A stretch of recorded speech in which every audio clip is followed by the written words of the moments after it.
इसका बहुत स्पष्ट एनालिसिस मैं करता हूं कि एकनाथ शिंदे जी की जो शिवसेना है उसका वोट ट्रांसफर हमको ज्यादा हुआ, उस तुलना में अजीत दादा की एनसीपी का हमको कम हुआ।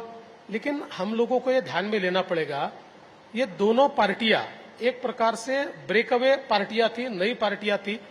तो ये चुनाव उनके लिए उनके वोटर को सेटल करने का था, उनका वोटर कौन है उसको चिन्हित करने का था। इसलिए उनको वोटर चिन्हित करके उस वोटर को हमारी तरफ ट्रांसफर करना एक तकलीफ थी। हमारे लिए वो नहीं था, हमारे लिए तो हम लोग एक सेटल्ड पार्टी थे, इसलिए हम हमारे वोट को ट्रांसफर कर पाए। लेकिन विधानसभा में ये नहीं होगा। विधानसभा में निश्चित रूप से वो भी हमको ट्रांसफर कर पाएंगे, हम तो उनको ट्रांसफर करेंगे ही, और इसलिए ये दोनों पार्टियों का फायदा होगा। और एक चीज और मैं कहना चाहता हूं कि शिवसेना के साथ हमारा पुराना गठबंधन है, इसलिए एक दूसरे को वोट देना आसान है।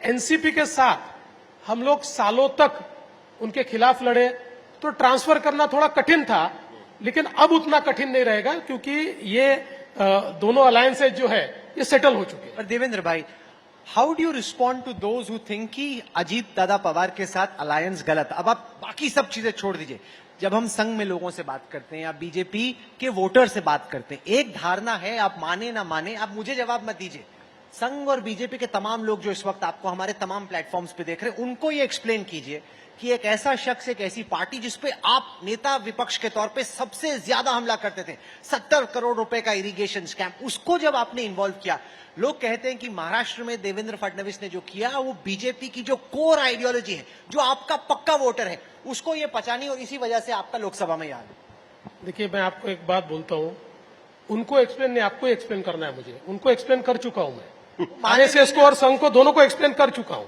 अभी सिर्फ आपको एक्सप्लेन करना बाकी है, और आप मानेंगे तो नहीं, क्योंकि मानोगे तो फायदा ही नहीं है, फिर डिबेट ही नहीं होगा।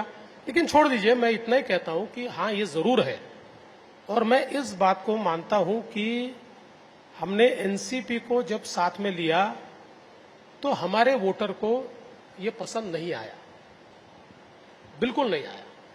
लेकिन हमने जब परिस्थितियां उनके सामने रखी कि वो जब हमारे साथ आए, वो कौन सी परिस्थिति में आए, हमने कौन सी परिस्थिति में उनको अपने साथ लिया, तो हमारे वोटर के ये ध्यान में जरूर आया है, या हमारे जो कोर लोग हैं उनके ध्यान में आया है कि पॉलिटिक्स में कई बार ऐसी परिस्थितियां आती है कि जिस समय हम लोगों को कॉम्प्रोमाइजेस करने पड़ते हैं। कई कॉम्प्रोमाइजेस ऐसे होते हैं कि जो एक प्रकार से मन से आपको या आपके लोगों को पसंद नहीं आते, लेकिन आपको करने पड़ते हैं। उस प्रकार के कॉम्प्रोमाइजेस हमने किए इस मामले में।